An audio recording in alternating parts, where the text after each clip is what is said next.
Hello everybody and welcome back to the channel. My name is Dan and I'm here to bring you another FPL video. So in this one we're going to be breaking down a updated team selection. I've made a couple of transfers and some changes over the past few days that I'd like to share and showcase with you. I've also got a section which I've done in previous videos as well, just talking about some player options and potential players that are in my thinking as well before the deadline. So let's jump into the first of all the draft that I had and showcased previous for you.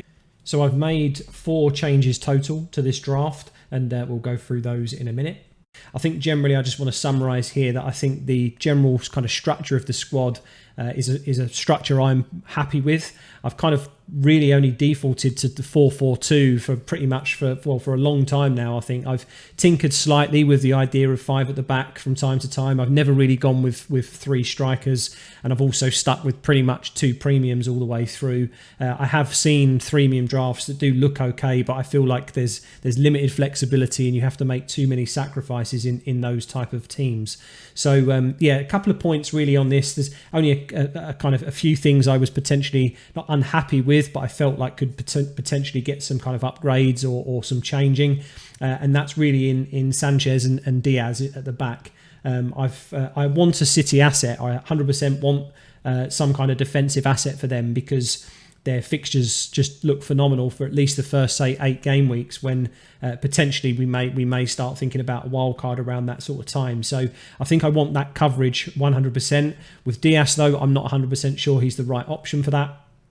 Sanchez, in terms of the 4.5 goalkeepers, he is, like I mentioned previously, I think he is a bit of a kind of boring pick, really. Between him and Raya, I think are the best 4.5 options. And for the first time ever, really, I'm considering going to a more expensive keeper, which we'll get to in a moment. And finally, from a defensive point of view, I've got Zinchenko in the draft here. So he made it really on the basis that I think at £5 million he offers a great amount of potential value. But again, because we haven't seen too much of him in terms of pre-season minutes, what is Arteta going to do with him come game week 1? We're still a little bit unsure again on positional play. I think for me, he potentially could end up being a wait and see. So he moves out of the draft, and again, we'll get to it in a moment on who's replaced him for now. And the final one really is just in Mason Mount. So I did a £8 million midfielder comparison video, and really he kind of showcased within them kind of statistics or that review that he's definitely one we should be thinking about and taking seriously. His numbers look great. He's definitely one of the most consistent 8 million midfielders alongside Saka, and potentially a lot of managers, of course, are going with Luis Diaz from Liverpool as well, thinking that he might get off to a good start with Diogo Jota being currently injured. So I think all 3 of them really as options are great. I've actually opted for Mahrez though, so we'll see in the new draft. We've got those changes as mentioned. So there's some other considerations as well, which we'll get to shortly. But really, in terms of Mahrez, in terms of a pick for me, it was really the basis of multiple things. Really, I think he's going to get more minutes under Pep. I wanted a City attacker because I think potentially he's worth the gamble in terms of, he could become a bandwagon very, very quickly if things go well in the first few game weeks. And potentially we may not see any rotation at all until the European games. So we've got at least a few weeks of kind of joy potentially from him. He also produces when he comes on as a substitute anyway. So I think even with potentially not starting, even if you give this man 20-30 minutes on a pitch, I still feel like he could come up with a goal. So I think he's a great asset to own. And I think he's probably going to be in my game week 1 draft now. I think I've kind of done enough tinkering with the 8 million midfielder position, and I feel like now I'm happy with the City attacker, especially after I opted to go with Kane over Haaland. I think I want an asset from City's attack, and I think he fits the bill for me really. So talking about then defensive options, as mentioned, Ederson, this is the first time a goalkeeper above 5 million has gone into my draft. So originally I started with Jose Sarr. I then went to David Raya. Then there was some uncertainty about him and how much game time he'll get with Brentford signing a new keeper. Then I went to Sanchez, and now I've landed on Ederson. So I have maybe overthought that position, probably more so than many others. But to be honest with you, I think if you take a look at just City in terms of a defensive output, they're almost bankers for so many clean sheets. I think that he's worth spending that extra million. I wasn't so sure at first, and then once I started looking at potential midfield options or defensive defender options to use that extra million for, I just felt like he was the most nailed on. He's pretty much going to start unless he was injured, regardless of how many games City play. I only think he missed a couple of games in the season last season, as well as some of the FA Cup games, which is of course really not relevant for FPL. So I think he's the most nailed on. Diaz, Laporte, Stones could share minutes. Even Ake, if he stays at City, could jump in there at some point. If they also sign Cucurella, that they're still linked with, Cancelo could also get rested in limited minutes. We may not see that for the first sort of 3-4 weeks, but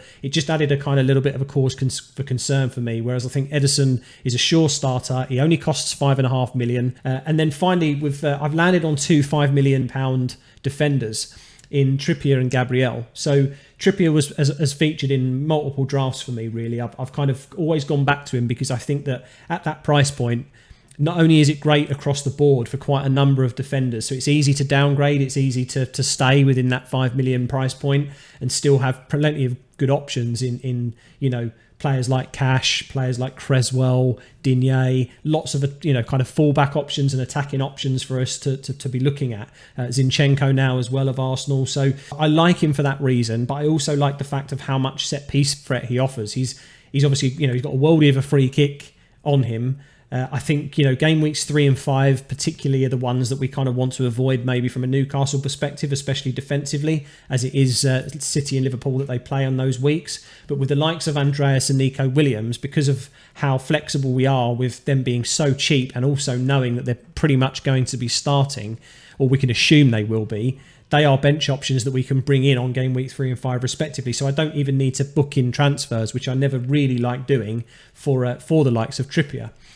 Also from then Gabriel's perspective, really, it was kind of, again, I like the 5 million price point. I think it covers a lot of defenders, but also I think that he's probably one of the less attacking. He's maybe one of, you could consider maybe more boring picks in terms of what we expect from him. He's got, of course, the set piece threat in terms of the heading output. Essentially, he's not always going to be guaranteed to get something like that, though. But I think against Crystal Palace, there's an equal likelihood of him either scoring or potentially keeping that clean sheet. So I like him as an option. The reason why I've chosen him, originally before making this video, I did actually have Zinchenko in there. I've only really recently changed him, I guess you could say, because I'm not sure until I watch maybe at least the first few weeks, or maybe get some more information in regards to where he's playing and how many minutes he's going to be getting. I think maybe he's initially, again, I want to try and minimise really the amount of risk I'm going into game week 1 with. I think Mahrez and Sancho, between them, they are kind of my two you could consider riskier options. And I'm happy to go with 2, but any sort of increase above that. So, with Zinchenko, I think it then starts with getting into the category of not sure on minutes for him. And then same for Diaz in terms of rotation, Cancelo, like players in this type of bracket are causing me to rethink, of course, to this point where I have this draft in front of you. So hopefully that makes sense. That's kind of me thinking aloud quite a lot, really, in this video. But really, that's where I'm at. So I don't think this draft is going to be changing much between now and game week 1. Obviously, just a little over a week now before the game week 1 kicks off. So I'll show you some considerations that I have in terms of player points as well now, just because there still may be options and potential changes made before the deadline. But of course, there's limited that I can really do now, I think, in terms of the structure of this draft. I'm pretty nailed, I think, on the 4-4-2, and I've done so much research up to this point. I think it would be a mistake to kind of tinker too much with the team on come deadline day, but we'll see what we end up with. So in front of us here, we've got 6 players to mention. Of course, Haaland has featured in previous videos in terms of an option, so I don't think we really need to discuss him again in terms of a choice. Zinchenko, we've already briefly discussed him as well. I would like to kind of wait and see how he does in terms of positional play versus minutes, and just in general what his output looks like. I think he will fit well under Arteta, and I think, you know, linking with Jesus in terms of a former teammate, it probably will bode well for him. But I'm just kind of on the wait and see with him, like I am with Haaland really. Martinelli as well, one to mention, because of the draft in terms of its structure, having 0.5 million in the bank. I am currently sat on Neto, but there is every opportunity where he could become a 6 million midfielder, and Martinelli is looking quite enticing. Again, he is potentially a minutes risk. So Neto, for me, now that Jimenez is injured, he's a player that you look at and you think he's probably going to be more nailed on in terms of minutes over Martinelli. Same for Leon Bailey as well next. You know, we could save the 0.5 million and potentially upgrade a defender or move that £1 million somewhere else. But ultimately, he's still a minute risk. I know Gerrard has had some really good things to say about him, especially, you know, in the fact that he's considering him for the starting 11. But once you get past the first few fixtures for Villa, really, in terms of an attacking threat, they may not appear as good as maybe I first kind of initially looked at. Really, I think they're a little bit tricky. Of course, I've put in the other two 8 million midfielders that I've mentioned in Diaz and Mount.